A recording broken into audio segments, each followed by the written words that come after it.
നമ്മുടെ ട്രിവാൻഡ്രം ലുലു മോളിൻ്റെ ഫുഡ് കോർട്ടിൽ കിടിലൻ ബർത്ത്ഡേ ഓഫേഴ്സ് ഉണ്ടെന്ന് അറിഞ്ഞിട്ട് ബർത്ത്ഡേ അവൻ വെയിറ്റ് ചെയ്തിരുന്ന ഒരാളാണ് കേട്ടോ ഞാൻ. ആ സുദിനം ഇങ്ങ് വന്നെത്തിയപ്പോഴേക്കും എൻ്റെ ഫേവറേറ്റ് അവിൽ മിൽക്ക് സ്പോട്ടായ മൗസിയിലേക്കാണ് ആദ്യം പോയത്.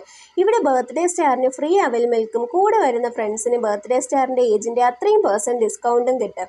ഐഡൻറ്റി കാർഡ് മസ്റ്റാണേ. അങ്ങനെ നമ്മളൊരു സ്പെഷ്യൽ ഫ്രൂട്ടിന് ഓർഡർ കൊടുത്തിട്ട് പോയത് ഫലൂഡ നേഷനിലേക്കായിരുന്നു. അവിടെ ചെന്നപ്പോഴേക്കും ടോട്ടൽ ബില്ലിൻ്റെ ഫ്ലാറ്റ് 50% ആണ് ഓഫർ എന്ന് പറഞ്ഞു. അങ്ങനെ ഒരു മിനി ഫലൂഡയും ഒരു ടെൻഡർ കോക്കനട്ട് ഫലൂഡയും വാങ്ങി. കുറച്ച് നേരത്തെ കാത്തിരിപ്പിന് ശേഷം നമ്മൾ ഓർഡർ ചെയ്ത അവിൽ മിൽക്കും ഫലൂഡയും ഒക്കെ ഇങ്ങെത്തി. തണുപ്പും മധുരവും ഒക്കെ കാരണം അത്യാവശ്യം നല്ല രീതിക്ക് തന്നെ മത്തടിച്ചിട്ടുണ്ടായിരുന്നു. പിന്നെ പോയത് പിസ്സ റിസോർട്ടയിലേക്കായിരുന്നു കേട്ടോ. ഈ മത്തൊന്ന് ബാലൻസ് ചെയ്യാൻ 2 പിസ്സ കഴിക്കാമെന്ന് വിചാരിച്ചു. ഇവിടെയും ടോട്ടൽ ബില്ലിൻ്റെ ഫ്ലാറ്റ് 50% ആണ് ഓഫർ വരുന്നത്. അങ്ങനെ 2 സ്മോൾ സൈസ് പിസ്സയും വാങ്ങി ഞങ്ങൾ ഇറങ്ങി. അപ്പം ഇനി ബർത്ത്ഡേ ആഘോഷിക്കാൻ പോകുന്ന ഫ്രണ്ട്സിന് ഇതൊക്കെ ഒന്ന് ഷെയർ ചെയ്ത് കൊടുത്തിട്ട് അവിടെ നിന്ന് ട്രീറ്റ് അടിച്ചെടുക്കാൻ മറക്കണ്ട.